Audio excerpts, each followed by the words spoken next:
Welcome to On Health with Houston Methodist. I'm Zach Moore. I'm a photographer and editor here, and I'm also a longtime podcaster. I'm Katie McCallum, former researcher turned health writer, mostly writing for our blogs. So, Katie, when's the last time you had a real good workout?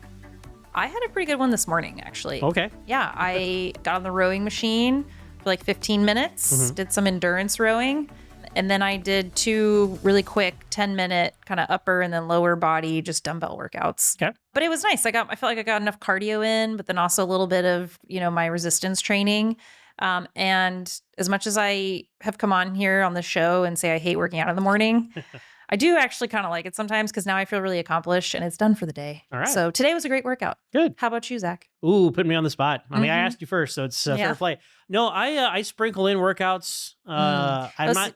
You're like the weekend warrior style or just the when it fits style. And do you go too hard right away when you do work out? That's what I'm talking about. Like, we're getting older, right? And so any sort of tweak or soreness, I'm like, is this it? Plus, when you do other things in your life too, I don't want to like wear myself out for that, because photographer, editor, we might have a big shoot. I'm like, I can't wear myself out today because I got a big shoot the next day, right? Well, that's a good mindset. So I try to pace myself with other things I do in my everyday life. Okay. But sometimes I do use that as an excuse. I'm not going to lie. Well, your, quote unquote excuse is actually probably something I can learn from because I don't think I pace myself super well. I am kind of one of 2 ways. I'm either working out a lot to the point where I feel like I'm probably overtraining and I'm not totally sure when to take a break and what a break looks like and what quote unquote active recovery looks like. That term is very confusing to me. I know it's important. Or I'll get out of my exercise routine, beat myself up about that. And when I get back, I ramp up way too fast. Yeah. I am like, I used to be able to run this amount in this many minutes or at this pace. And I just go right back to it. Like I didn't take any time off. And then I hurt myself. And you can't move the next day. Yeah. Yeah. And then I'm sore, or is it not soreness? Is it something more? Yes. That's where I'm at. Yeah. So that gets in your head. Yeah. Because you're like, did I push too hard? Or is this the good kind of sore? Right. Right. And I think the biggest question for me, and in my friend group, we talk about this a lot, and this is what we're talking about today, spoiler, we're talking about exercise recovery. So all that time in between the workouts, because it's tricky. It's a tricky topic. Like what should our time off look like and how long should it be and et cetera. And who do we talk to about this today, Katie? We talked to Dr. David Braunreiter. He is a sports medicine physician here at Houston Methodist. We start off with exercise recovery, we like nerd out a little bit there. We go into all of it. I think the cool thing, though, that people should stick around for is we do a lightning round at the end of some of the popular like tools and ads you get about recovery supplements. He's going to grade them for us. So it's fun. So for most of us who are pretty active, working out several times a week, we have our workouts kind of scheduled and we know what we want to achieve each week. I'm going to, lift on Monday, do a run on Tuesday, et cetera, et cetera. I think the piece that's always more mysterious is the in-betweens. So what am I doing in between, lifting on Monday, running on Tuesday? I know my body needs to recover, but don't really know what exactly that all entails. And I think, getting good sleep, eating a good meal, that sort of makes sense. But I think the thing I want to start with is kind of the nerdy part about all of this recovery and that what does our body need to do in this time between workouts? So in this recovery period, what's it doing? Like, why does it need to recover? Well, if you think about strength training, for one, strength training involves microscopic or at the very smallest level, muscle damage. It stresses muscle to create the cells have to actually rebuild and maybe even hypertrophy, depending on where you are in life. But you have to adapt that. And that recovery time can be anywhere from day to days or a week, even depending on how intense you are with the exercise you're working on. And running can be that same way too. Yeah. Yeah, you kind of have led right into my next question then is how do you know when you need kind of on the longer spectrum? Like I generally know I can work out almost every day of the week, depending on what I'm doing. How do I know if I might need more time to recover than usual? Is it I'm feeling sore? Is it, I know I did this particularly intense workout? And if so, what are those? Well, I think, there's this term called overtraining, overtraining syndrome. That is a big basket of a bunch of vague things like I don't sleep well. I may have trouble with my heart rate. Say in the morning, I'm running faster or slower than usual. I may feel a little bit off of my best concentration. I just may not feel well. And that may be another thing. I may just not feel well. Those are overt signs of overtraining, and scaling back on your exercise intensity or frequency can actually help with that recovery. Soreness, soreness is tough because soreness can be from an unaccustomed exercise. It can be, if it lasts for a day or 2 or 3, that's really not a big deal. It's soreness that persists for more than that in the muscles that you worked, or lasts longer, or starts to interfere with your ability to function normally. Those are hallmark signs of something is really wrong. I injured, or I have a problem. Since you've mentioned that the type of workout or the intensity of the workout rather, sort of dictates maybe how much time you need to recover. Are there some certain types of workouts that people should know? Like, hey, if you did a HIIT class, or, you're training for high rocks and you had, you're doing a new piece of it today, or a really, really long run, the longest run of your week, does that require more time? Or what are those activities where you'd say, like, definitely build in some more recovery time than usual? I think anytime that you're into higher intensity, whether it's reps or distance or amount of weight, if you're like the amount of weight that you're lifting, even the volume of weight. So you're doing a lot of higher repetitions, lower weight sets, or even the low rep, high weight sets. You have to allow for the fact that muscle grouping has to really recover. And respecting that, I don't think that anyone's established an actual time frame, like you need 2 or 3 days. Yeah. I think you'll kind of learn if you overdo it, you're going to feel it. Yeah. And you kind of have to work on paying yourself back. I've always advocated for variety in workouts anyways. I think we've talked about that before, where allowing a muscle group that you've worked really hard on one day, you're not going to not work it on other days that you do exercise. But not focusing on it for a few days or even a week is probably more productive than trying to hammer that same grouping of muscle several times a week. Yeah, that's actually a really good point that I think maybe because I naturally have already kind of started, I have a ton of variety in my workout now, actually, just because of when you and I have chatted. I mean, you made such a big point of that. So yeah, I mean, for those people that, let's say you're training for a marathon, and it makes sense. And because when I was training for a 5K, which is a very tiny amount, I understand to most people, but for me, it was a lot. I'm not a big runner. It was actually kind of tough for me to build my sort of 5K training plan without having to drop some other workouts almost. And then I would get nervous about running more than one day in a row. So is it bad to maybe run 3 or 4 days in a row? Do you need to build in time with that variety necessarily? Are there times where you don't have to? I think it matters more when you're trying to do too much in one short segment of time. Like, let's pretend the marathon is in October and you're trying to gear up now for October. The mileage that you need to be able to learn the distance and the stamina is so compressed and so much that you're going to run yourself into injury. Okay. That's more important for that. Running 3 or 4 times a week or even 5 times a week, if you build your volume, distance, and time gradually each week or 2, you're not as likely to run yourself into any trouble. Okay. But it is good to do other complementary training because you need muscle strength to run. It's not just about endurance. Yeah. You need flexibility to run. It's not just about endurance. Okay. So it sounds sort of like variety is one piece.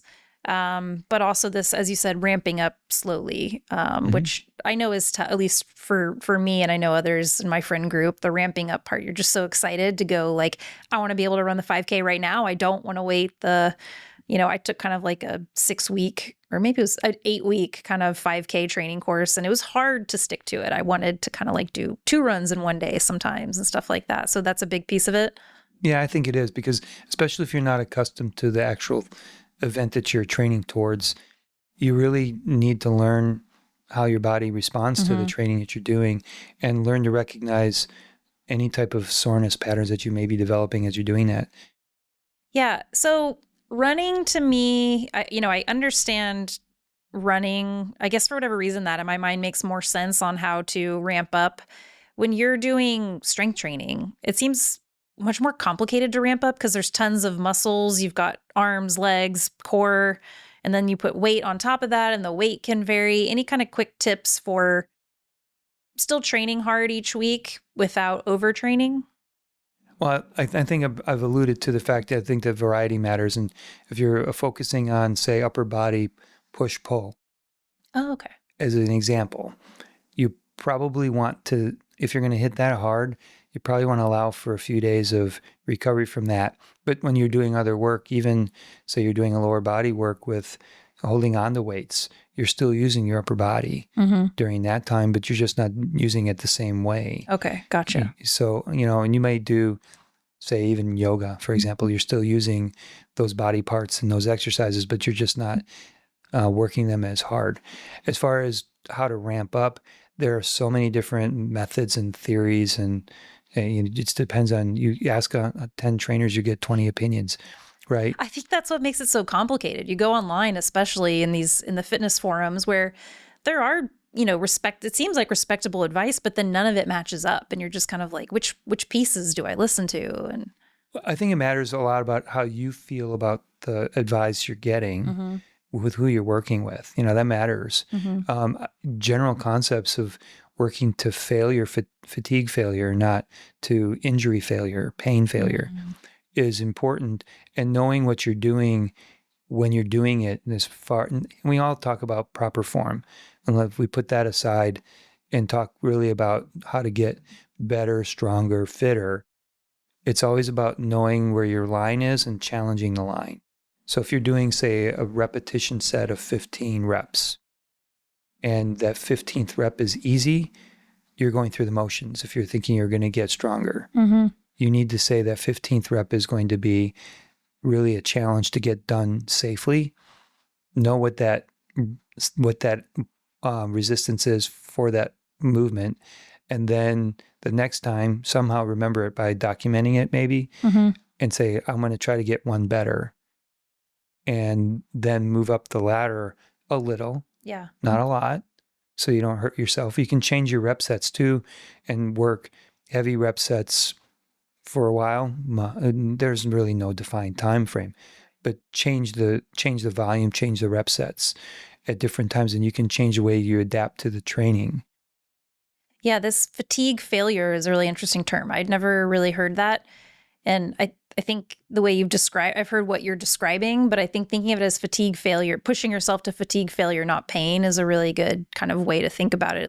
It should be hard, but it shouldn't kind of like hurt in a bad way the next day or the next couple of days and things like that. And finding that line, I think that's the hard part. It's so hard to find the line sometimes. It really is. I mean, and it's really unique from one person to another, because your ability to do a workout is going to be different than mine.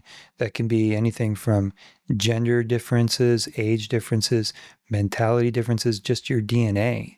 So it's hard to really put one uniform, one size fits all routine into anyone's plan. That's probably why there's so many different philosophies out there. What about these, the bands and rings that give you a recovery score? Do you find any merit in any of that? Is that a good way to decide, like, I shouldn't do my hard workout today, my recovery score is a 15? Oh, yeah. Those are very interesting. I think there's a lot of science that's being developed behind it. I think a lot of it's in developmental stages. I do wear a fitness tracker. I wear a ring. And I also have a fitness watch that I'll use during workouts. But the ring I wear day and night for my own purposes of how do I sleep? What is there any other physical sign that I might try to link? And it's really my curiosity more than I'm really trying to manage my health for me, as I'm trying to see what it's really telling me and how I can tell other people about it. I think that there's a lot to learn yet, that the accuracy is better than just your own personal, I feel good today feeling. Yeah. But I think there's more to learn about what that's actually telling you. I've had my ring tell me a couple different times that I was going to get sick. Oh, yeah. That I had signs that there was an illness coming with my heart rate variability and such, and it was right. Okay. Which is interesting. Yeah, that actually leads me to a question for you, a little off topic maybe, but I think this is, again, this active person who has a hard time skipping workouts. if your ring's telling you you're about to get sick, should you skip the workout? I mean, when does recovery extend into illness and like that sort of, if you had to quickly define it? Yeah, right. I think that it's probably not a bad idea to pay attention to that. And the longer you use one of those devices, the more you can kind of, I think there's some value into saying, this was a right indicator for me that, and there are times where I'll see a readiness score on my app that says maybe you're not as ready, but I don't feel that. Or I might have a sleep score that says you didn't sleep well last night, but I don't feel like I had a bad night. I feel pretty darn refreshed in the morning. So I don't know. That's why I say I don't feel like it's 100% accurate, but the more you spend the time kind of looking at it without trying to micromanage yourself, I think you get some more internal introspect about how you are. And that matters at least as much, if not more, than what the ring or the watch is telling you. Okay. I like that. I too am pretty curious about this stuff. So I think also like the way you're kind of saying it intrigues me. I like the information, whether I'm going to use it or not, in the way it's intending, up to me, but I like knowing at least. So that's interesting. Okay. People come to see you perhaps when they haven't recovered fully and now they're in an injury situation or something. And any common misconceptions you hear from people when they do make it into your office that you're kind of like, hey, this is the part of the recovery plan that maybe you don't have down? Are there any common ones people are doing wrong? I think the main one is overdoing. Okay. Like I've been trying to really ramp up fitness in too short a period of time. Pick the modality: running, swimming, lifting weights, ball sports, that they try to get that, or they didn't really have that amp up period and they just went and did the weekend warriors. Yeah. Those are the ones that I tend to see the most often with troubles, that he just didn't respect that or think about it. Yeah. Gotcha. Okay. So how to actually recover well. I kind of want to talk about that a little. We've talked around it, I think, a little bit. Wanted to get your take on what are the most kind of the key things that need to happen or not happen during this recovery period. First one I wanted to ask you about is active recovery, rest day. What should a rest day look like? I think I've heard a lot about it. You still should do some active recovery. And I often see like yoga thrown out, but like yoga I actually count as one of my workout days. So it's kind of like I'm a little confused on the active recovery standpoint. I think a lot of people are. So how do you define active recovery? It would just really, I don't know that you can put an exact term on it. I think it's, intentional movement. It could be a casual walk. It could be a day in the park. It could be gardening.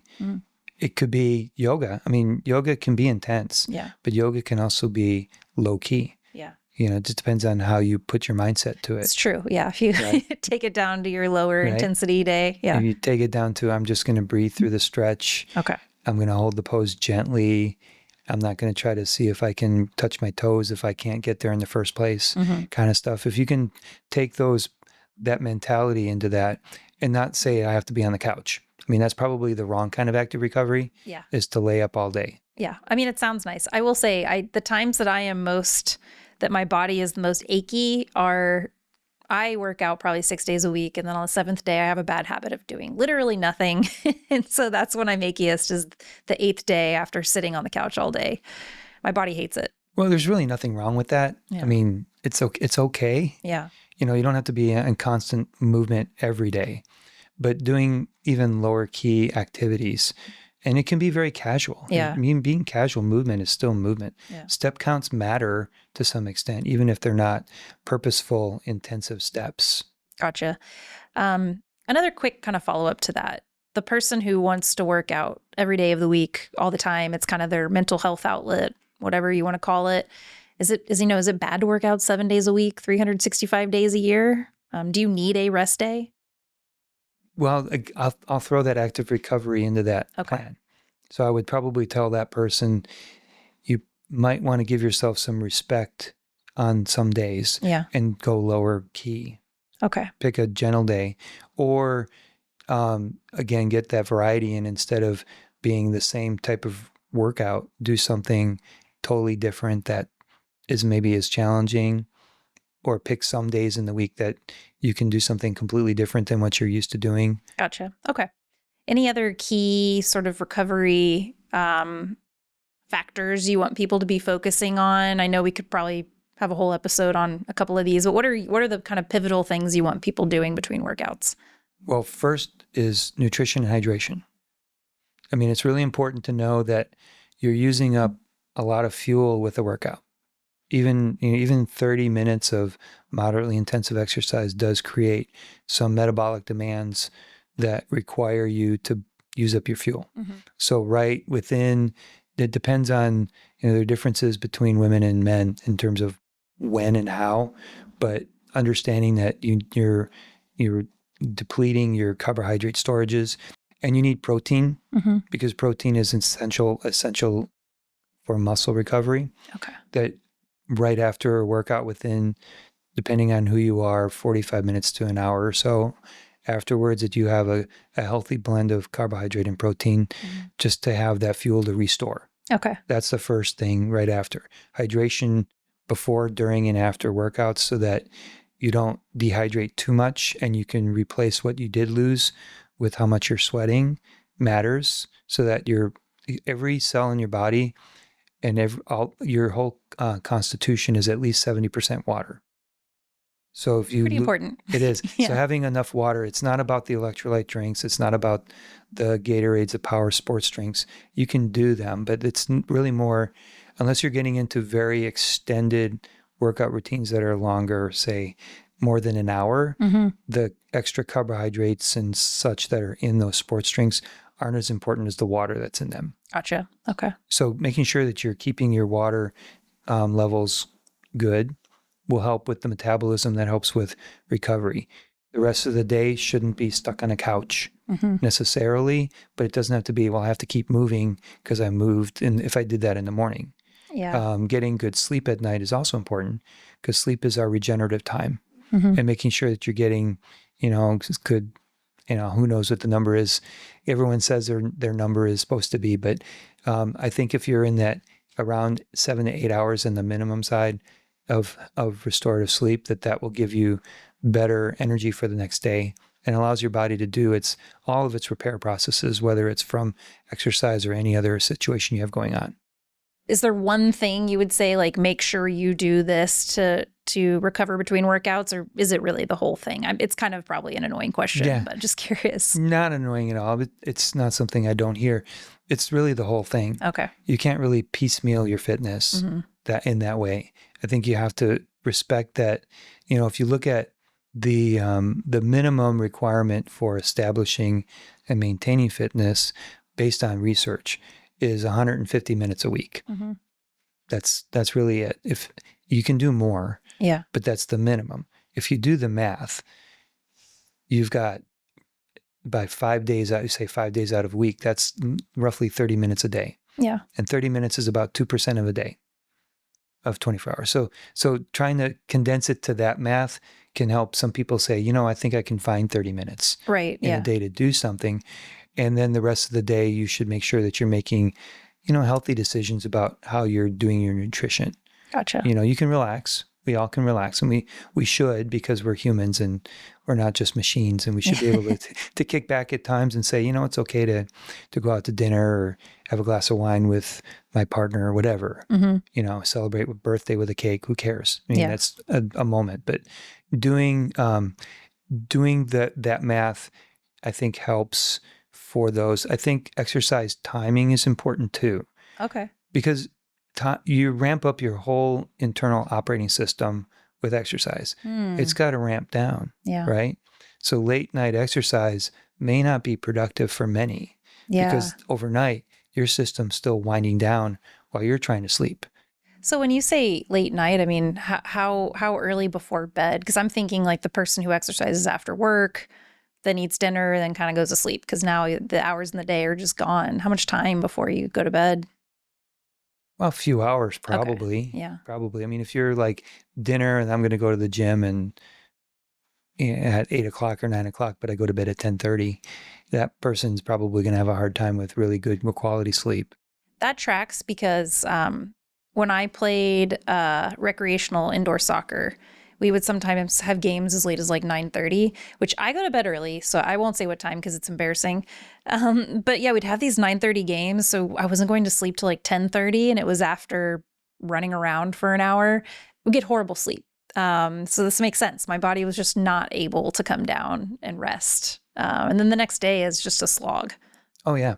And everybody's clock's different. Yeah. So, there are people who might be able to do that. No, other people are more optimally active in the middle of the day. Many of us have too many social constraints, parenting, jobs, et cetera, that really don't allow us to pick that time of the day. But you have to find a time that you're consistent with. Yeah, that's a good point. I wanted to kind of do sort of a lightning round of some of these. We haven't really talked about this at all yet, but all of these kind of recovery tools and sort of specialties and services and methods that are out there on social media. I want to do a lightning round of how you would grade them from like an A to an F, essentially. Okay. And so first one on my list, massage gun.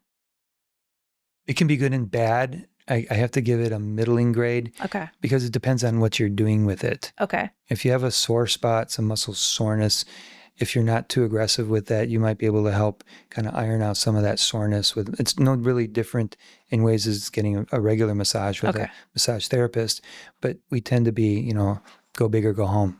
Yeah. Right? Yeah. Use the biggest hammer you can to try to iron it out, and you end up maybe injuring or just extending your soreness. Okay. All right. So somewhere in the middle of the road for that one.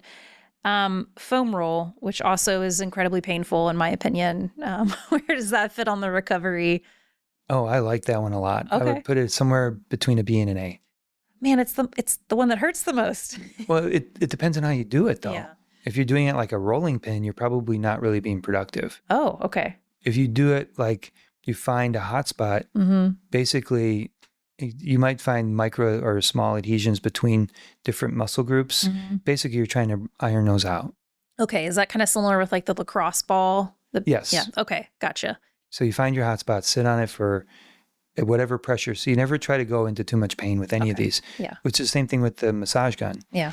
But you probably can control the intensity on the roller more than you can with the massage gun. Yes, that is definitely true. So you find your spot, let it kind of melt away a bit, and then move on to another spot. Just inch along rather than just roll like a rolling pin. Okay, gotcha. Yeah, maybe I have been doing it a little wrong. So there's that. Okay, next one. The recovery kind of boots that you can wear. I see like soccer players putting them on. That's a very interesting one, but those probably are more for those who are doing very long endurance type runs, rucks, very extended activity. Because at the end of, say, a marathon, probably the most common thing you'll see a runner collapse from, to be kind of dramatic with the word, is you stop running. You've got all this blood flow going to your lower extremities to help give oxygen to the muscles to make them work. And then all of a sudden you stop. But all that blood is still down there. Yeah. It didn't make it all the way back up. Kind of scary. Well, it is, but it's not. It looks scarier than it really is. Okay. So by doing this after, some of that is to help restrict some of that pooling of blood, because it's also not just icing, it's also compression. A lot of them do that. Massage plus icing or massage plus cooling. Some of them do cooling, and that can help redirect blood back up to where it belongs in the core of the body. It also can help with body cooling because you develop a lot of extra body heat, and some people are very sensitive to overheating. And if you do have, in the immediacy of the moment, maybe chilling down the inflammatory response that muscles get from really, really working hard. Okay, gotcha. So it's kind of also, those are pretty costly. So I mean, I guess that's where you. I don't know that everyone really needs them. Okay, they're kind of cool, but most people probably don't really need them. Yeah, I always see like soccer players, like they're watching TV with their legs covered with them, and Well, yeah, and they'll sit in an ice tub after a game too, because they're running 11, 12 miles on a sprint for 90 minutes at a time. So they're developing a lot of inflammation, and they have that same kind of effect that the marathon runners can have. Gotcha. That leads into my next one. I was going to ask about cryotherapy. I'm going to give that a C. Okay. Because maybe it helps some. Okay. I don't know how much it really helps. It's a very, very temporary, sudden cold. You have to be healthy to really be worth the challenge, because people who have unknown medical conditions, they're putting themselves potentially at risk, and you have to know that going in. You should really be smart about that going in. I don't know long term if that really changes things any more than traditional icing, if you needed to ice, or the boots. Gotcha. Or I don't know that. I don't know that anyone's established that. Gotcha. Out of all the supplements, I decided to pick creatine. Worth it as a workout recovery supplement? I will go above a C, maybe into a B, but it depends. Okay. Creatine is like a carburetor. It refines the way you utilize fuel. But when you're doing aerobic exercise, you're at really optimal fuel utilization. And getting to dive deep into the science behind that is probably going to be a bit tricky to explain. But when you are doing aerobic exercise, you're able to do it for a very long time, right? I mean, you can run for a half an hour, but you can't sprint for a half an hour, right? That's anaerobic. So the cost of aerobic exercise actually pays itself back, which is why you can continue to do that for an extended period of time. Creatine really doesn't help that, but it can help recycle your fuel in short burst, high intensity or anaerobic type movements, so that you're able to do the next rep or the next set better. It's not like a turbo button. That's a comment that I've kind of coined over time. So doing creatine as a weightlifting or strength performance training aid isn't about making you lift a lot more all at once, all of a sudden, giving you a jolt of energy. What it does is it allows you to get that second and third set of reps more efficiently, because you're recycling the fuel more effectively. And then that would translate to better performance from that. As far as recovery post exercise, probably not a bad thing. I mean, you do have a lot of natural sources of creatine besides the supplements. Anything that's a protein that's meat-based for sure will be primarily, you'll have a high amount of creatine in it. And we're by 95% of our creatine that we have in our bodies in our muscular system. And you can't really overdo it. Okay. Because you have a basically a threshold that above which you're going to eliminate what you don't need. Okay. Last one that I had on my list is there are these services, these stretch labs now, where you can go and someone just like stretches you for an hour. Maybe stretching is the larger question here, but do you think it's worth it to stretch for an hour for recovery? It seems like a long time. It does seem like a long time. I don't know that I could say that the amount of time needed is the important thing. Okay. I think flexibility is important. And when you do stretch, what you're doing is you're not really changing your flexibility. You have an inherited amount of flexibility. Okay. But when you stretch, say you're trying to reach your toes and you feel tight at a certain point, those are nerve endings or nerves in the tendons and ligaments that are telling your brain, hey, I don't want to do this. And you're basically trying to desensitize that notification signal to be a quieter signal. Okay. So you can go past that, but you're going to get to a point where this is what you got. Okay. But it's a good thing, because when you are not flexible as you can be, you change your mechanics, which can lead to risk for injury as well. Gotcha. Okay. All right. Okay. Well, that was my list of kind of lightning round questions. As we wrap up, anything else you would add in terms of exercise recovery that you think would be helpful for people to know? We've touched on a bunch of them. Hydration and nutrition and sleep are probably the least thought about when people are going into routines of exercise. They don't really think about them. And often I'll see people who come in, like the weekend warriors, that just during the week, they really don't pay attention to what they're doing with their health. And then on the weekend, they're cranking it out like they were when they were 15 or 18, and they come in with an injury from that. If you have a purpose for being healthy, you should take every angle of that, from whatever you're doing with your workout, putting variety in to allow for recovery from that particular exercise you're doing. Keeps your brain sharp too. I mean, there's something that I guess I didn't bring up before, but there's been research that shows that even older adults that engage in regular exercise keep mental sharpness for a lot longer than their counterparts that don't. Getting that appropriate rest as much as you can. You cannot catch up on lost sleep. It's not like, oh, I slept 5 hours the night before. I need 8, so I'm going to sleep 11 the next day. Yeah. That doesn't catch you up. Okay. So being consistent with your sleep, being consistent with hydration, keep a bottle with you of water that you can work on during the day. And remember, because you don't measure how much you lose. Yeah.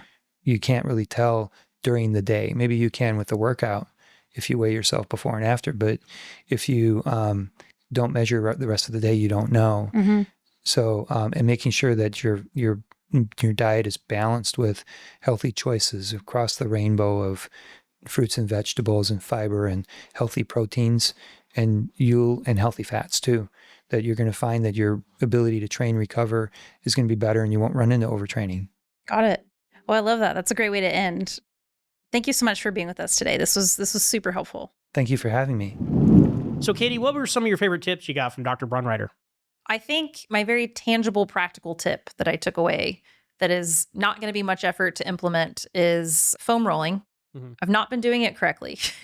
And so no wonder it's been hurting. So I need to revisit that a little bit. Like he said, he graded it pretty high on the recovery scale. And I've not been doing a lot of it because it hurts so much. It sounds like I was just doing it wrong.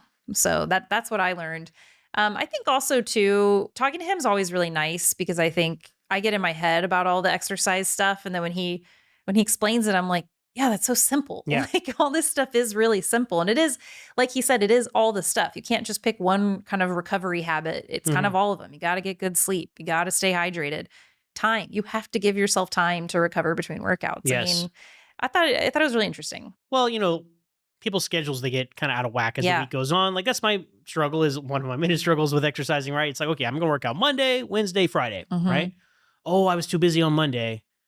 I'll make up for it on, Wednesday. And then, I guess I'll do Wednesday, Thursday, Friday. And then that really throws you off. And that's not the way to go about things.